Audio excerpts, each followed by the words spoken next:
To start off with, could you describe your journey from sentencing to prison? You know, how you felt. It must have been a very difficult time for you. The period immediately after my wrongful conviction was quite a challenge, and I suppose I had a mixture of emotions. First of all, it was a sense of frustration because I'd listened to the evidence. It was all circumstantial. And there was also an element of anger because I knew I'd been convicted of an offence that I hadn't committed, but I couldn't understand quite where the new material was coming from, where the case was coming from. I knew it was wrong, but it was very difficult to put my finger on any particular aspect of that. So in the early days, a lot of my time was spent thinking about the case, thinking about possible weaknesses. But then I realized that wasn't doing me any good. I had to really move on because, like it or not, I was going to spend a number of years in prison.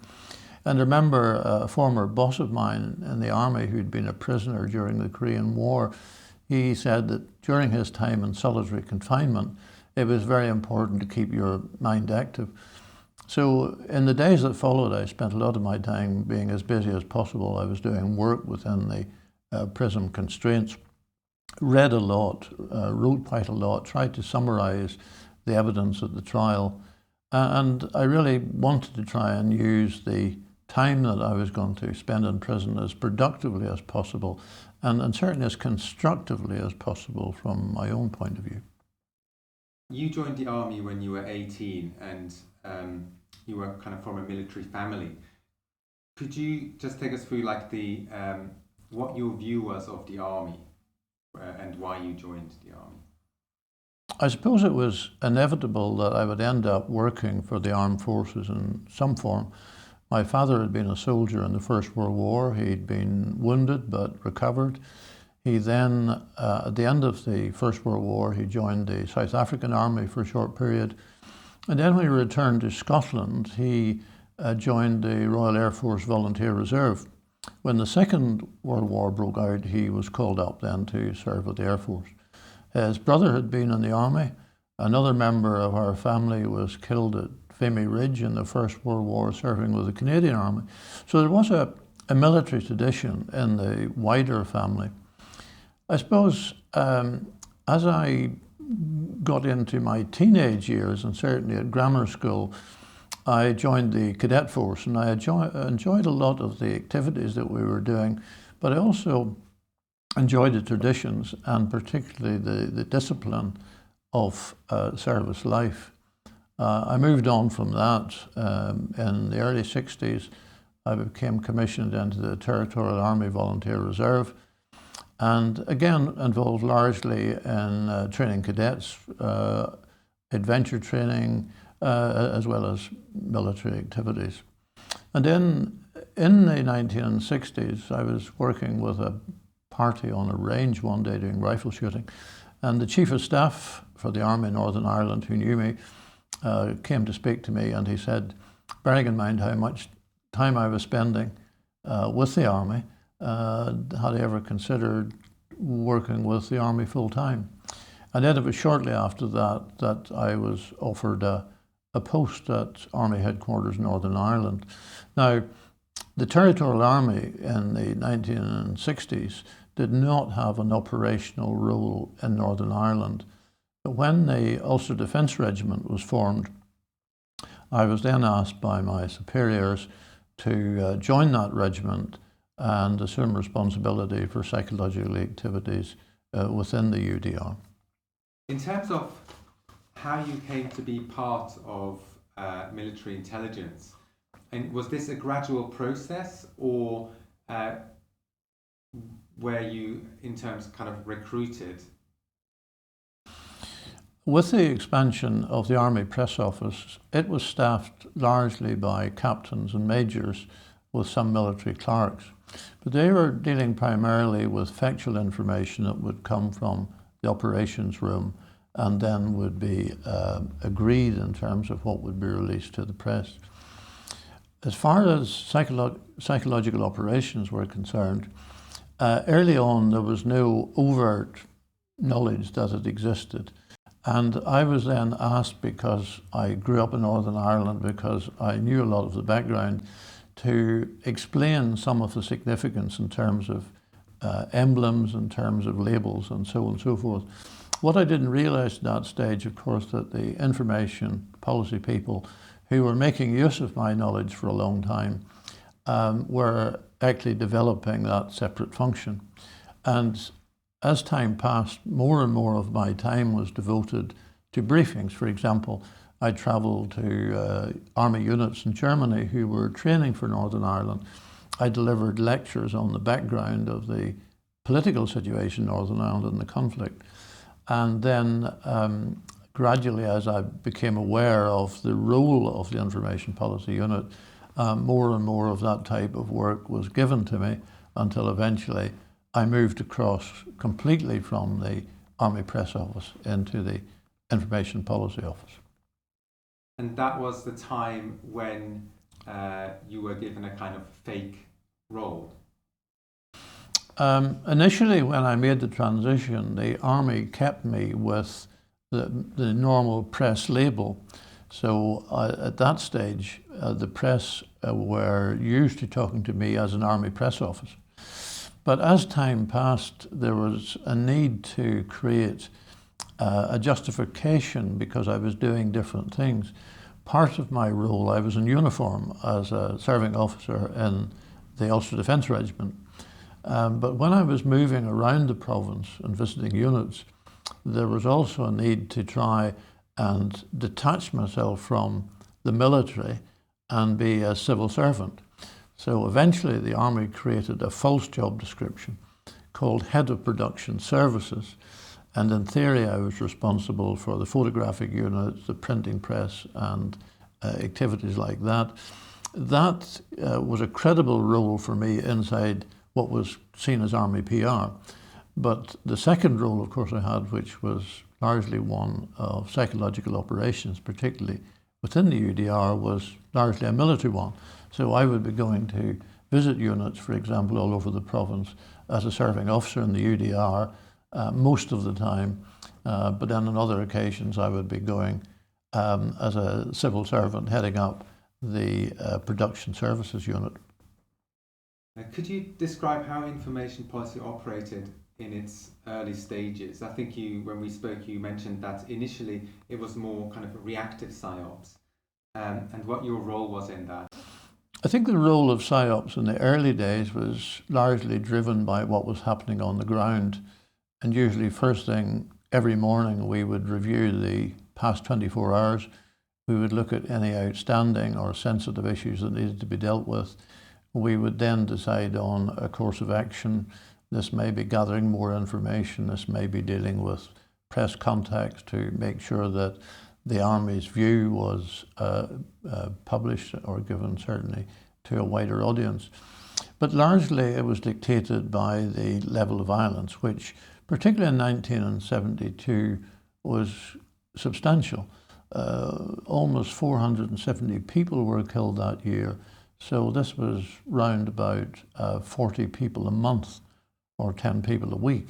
And that level of violence clearly was having a major political impact, not just the United Kingdom and Europe, but globally.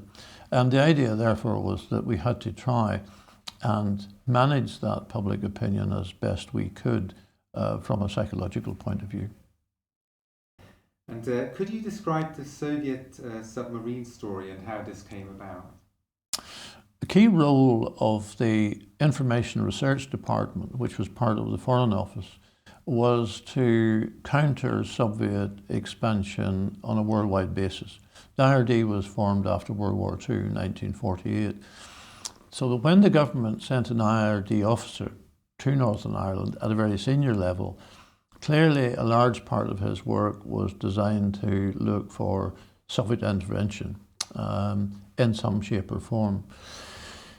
The problem is that there was no real Soviet involvement in Ireland. Quite clearly, the Soviets were happy to see conflict within a NATO country, but IRD's role was almost to create some level of Soviet involvement. Because it genuinely didn't exist, a case was built for it in terms of the involvement of left-wing organizations that might be linked to Marxist groups elsewhere in Europe.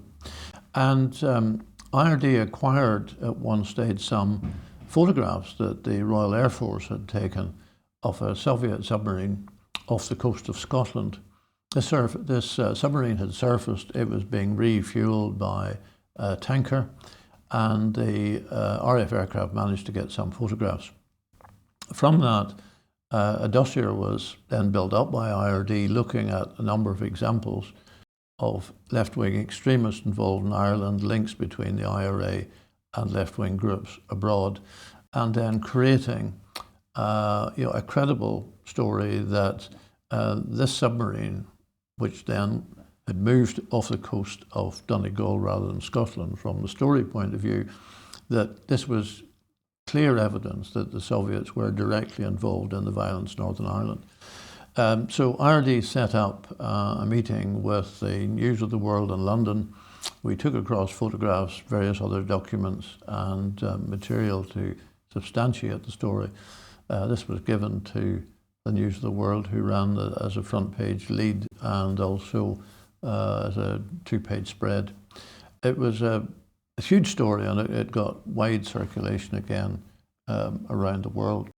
But of course it was fundamentally fake. The only real piece was the photograph, but the photograph wasn't on the Irish coast, it was closer to the Scottish coast. It created some political upset, and at one point there was a likelihood of even the British ambassador being called back from Moscow. The Russians were certainly very upset about it. But I think this was part of the problem within PsyOps, that IRD had really its own objectives. IRD was not technically part of PsyOps. They had a representative who lived with PsyOps, but he reported to his own superiors and back to London, quite separate from us. So while we cooperated on some projects, lots of the political work that IRD did had nothing at all to do with the army.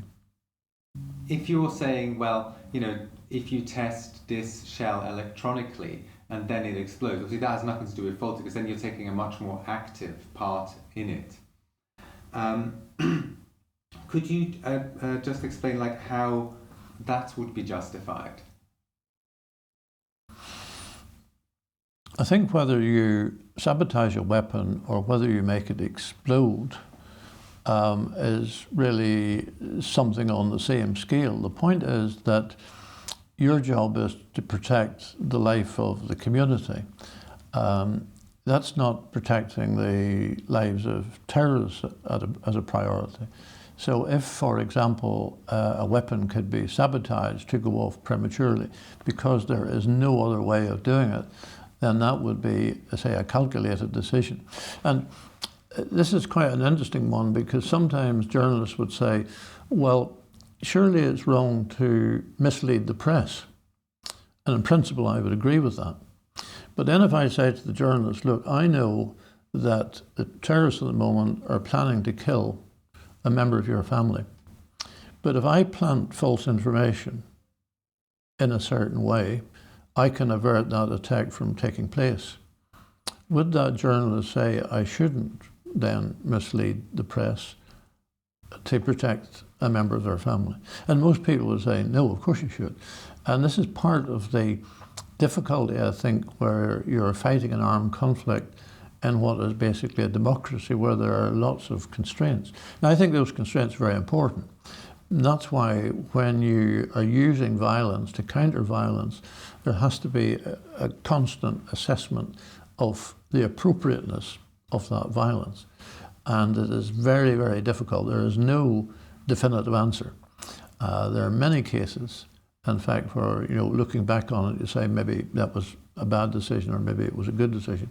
But there is nothing in the textbook that says there is a clear line on this. Every single incident has to be judged on its merits. And by and large, I have to say, from our point of view, I think that was handled very well.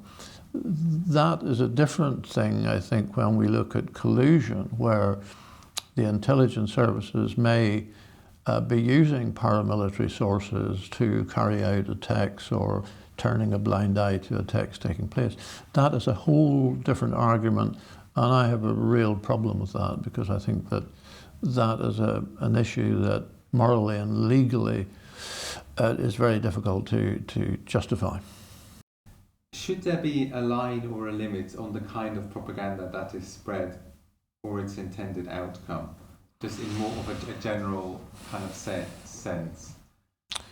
It's always difficult using the word propaganda, because propaganda tends to have a black connotation, and that largely goes back, I suppose, to World War II and where we did have overt propaganda.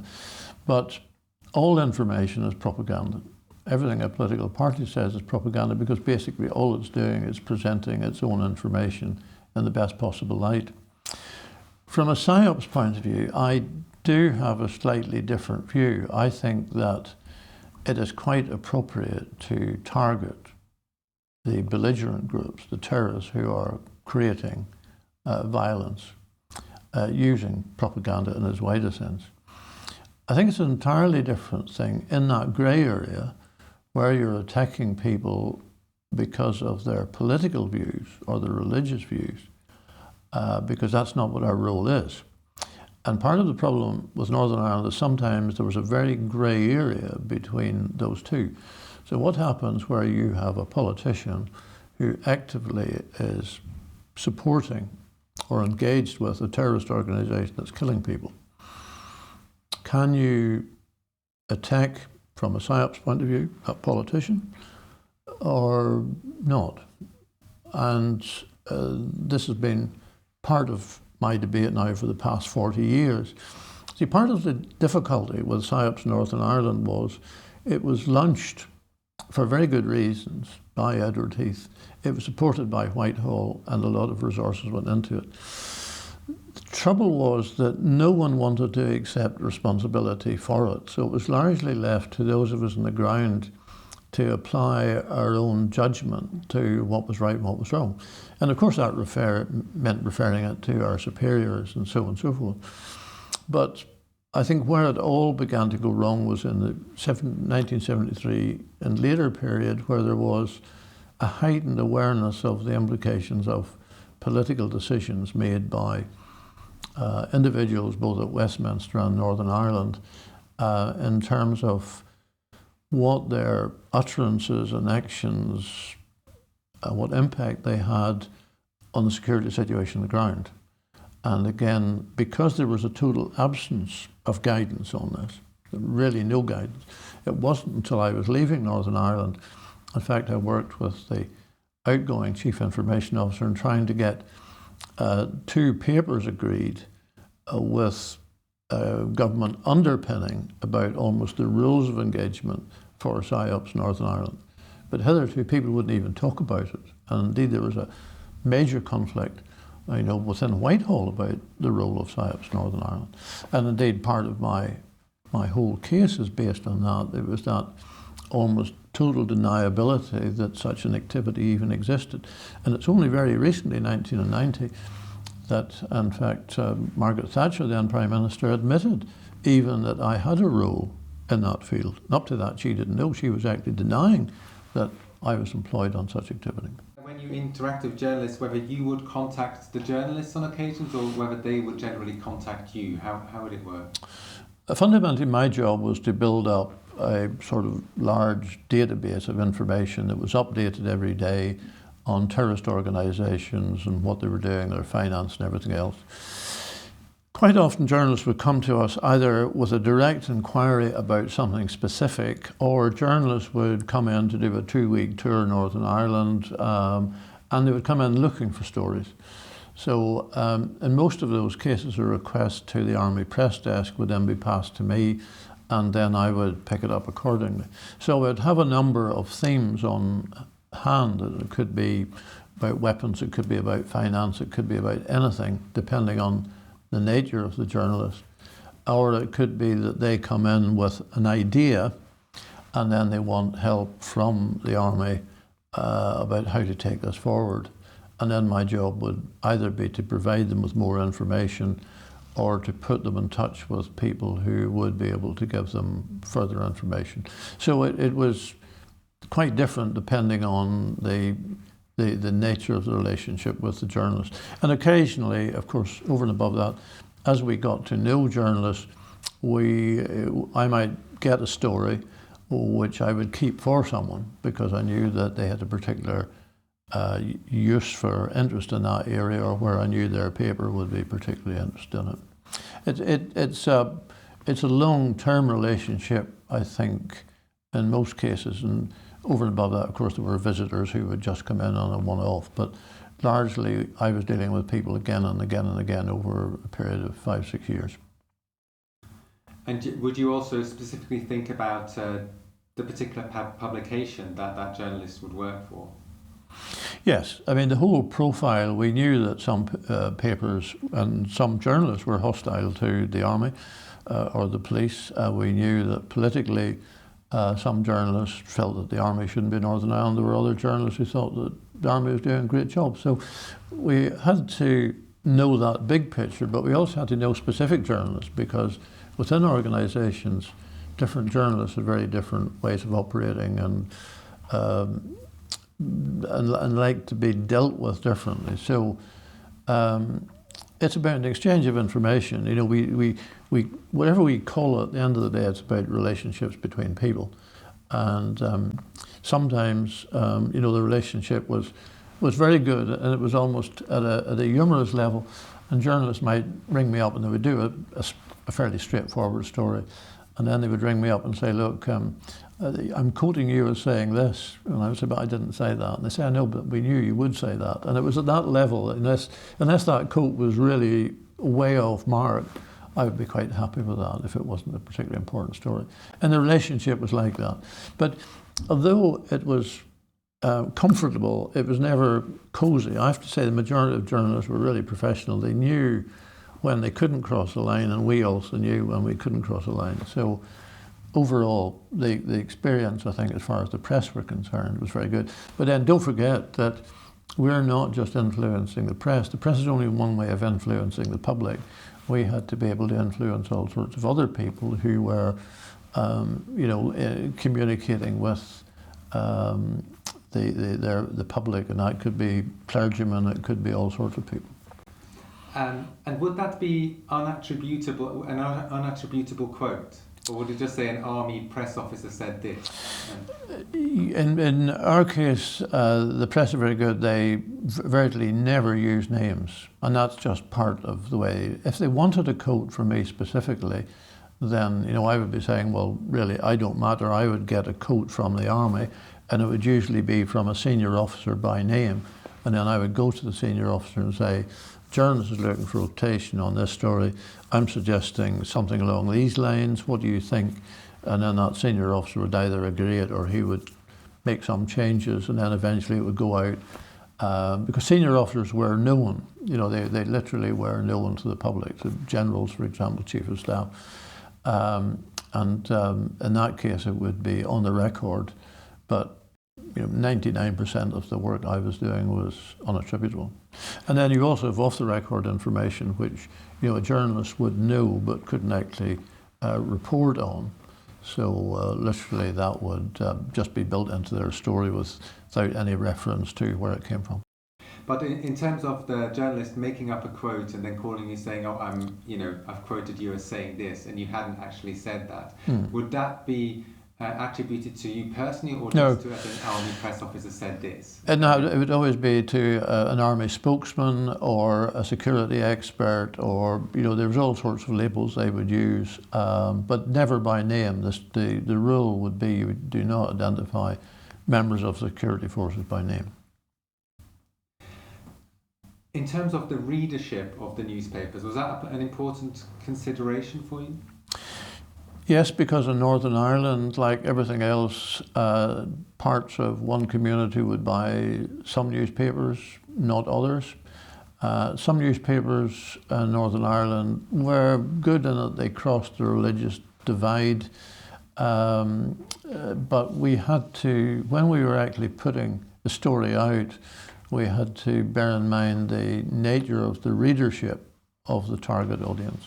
And that would mean that sometimes that we would not distort the story, but we would put a particular spin on it, would make it more relevant to what was happening in an area. So if it was intimidation by paramilitaries because they were asking for money from shopkeepers, that might be relevant to one area but not to another. So again, it's the whole thing is about knowing the target audience, but also knowing the journalist as well.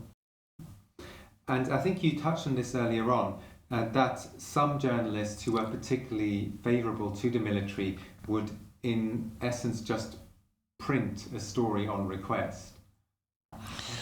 Yes, there were journalists quite clearly who, because of the ownership, were supportive of the army.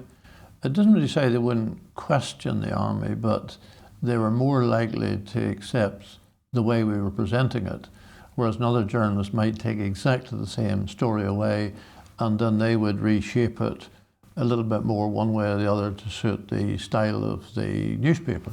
And that's quite acceptable as far as we were concerned.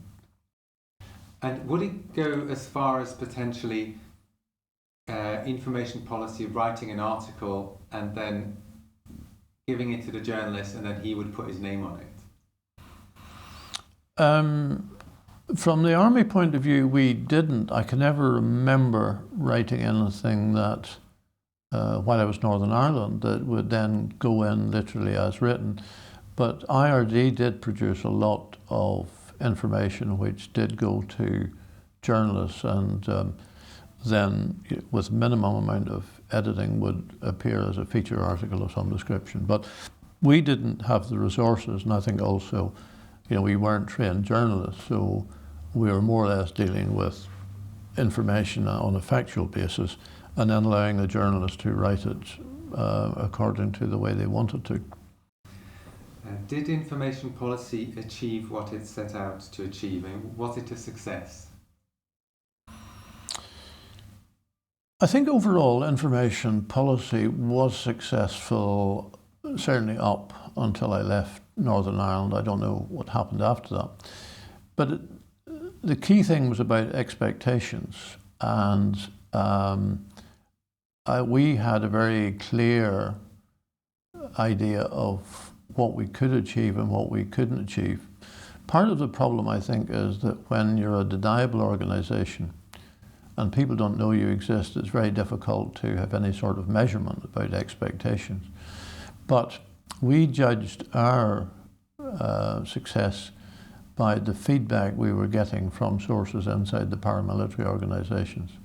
So when our sources told us that a story had a major impact in a certain way, then we were satisfied that it was working. The big difficulty is that journalists don't like it to be thought that they were hoodwinked by army officers, government spokesmen, anything like that. And so the difficulty is that it was important. We genuinely weren't trying to make a fool of people. We were simply trying to get our particular view out in a way that would actually enable us to deal more effectively with terrorists. And that is a very difficult line, again, to sometimes to be able to balance in terms of how far you can go one way or the other. Could you describe the social life in the intelligence community in Northern Ireland? You mentioned that there were, parties when there was essentially only intelligence people there, but you didn't necessarily know who each person was or each other. Clearly, the intelligence community in Northern Ireland expanded dramatically, really from 1971 on, following the internment operation. And as time progressed, lots of units sprang up, particularly within the army. But because of the nature of the work they were doing, and because a lot of these people worked totally undercover, where they weren't recognised as being part of security forces, for their own protection, they tended then to socialise together. So it was quite common to go to a party where you'd been invited, but the vast majority of people, you had no idea who they were, and nobody asked questions. Everybody socialised and everything else was normal, but that was it. But you knew that everybody was there because they were accepted as being within that community. And it was a slight twilight world. It was one of those things that nobody talks about, but it has to happen because it's so important for the point of view of protecting the identity of individuals that it worked in its own strange way. Did you, as in information policy, ever think, you know what, I think it's time for a break, we won't spread any more news stories or run any more campaigns for a while? I don't think we ever thought that for a moment, because the violence was 24/7. And never went away. Each day there was a new challenge, there was a new crisis of some description. And we had to be on top of that as much as we could all the time. I didn't take any leave at all for 6 years, even Christmas Day, because although the level of violence might drop, say, at Christmas, you couldn't guarantee that there wasn't going to be some sort of attack. So I suppose we were responding two ways. We were responding to what was actually happening that day, but at the same time we had themes running where we couldn't actually lose the momentum. We had to make sure that those long-term projects that we have were topped up at every opportunity. You compared PsyOps to 3D chess. Can you explain what you meant by that? PsyOps, when it was trying to influence people, quite often we were trying to influence people where we had no direct access to them. And so where you're trying to move somebody or change somebody's thinking, sometimes you had to target them through one or more sort of relays of other people. So I would be looking at who a particular paramilitary person might be linked with, and I might know that they've got friends with A, B, and C, and I may then be able to get an input to C, who I know will either tell A or B, who will eventually influence the target audience. So it's never straight communication. A lot of information we were disseminating wasn't through the media, it was also through people. And therefore they had to be cut out so that the person handling it quite often didn't realize who the originator was, and that made it all the more credible when that person who was known to the target was passing this information on to them.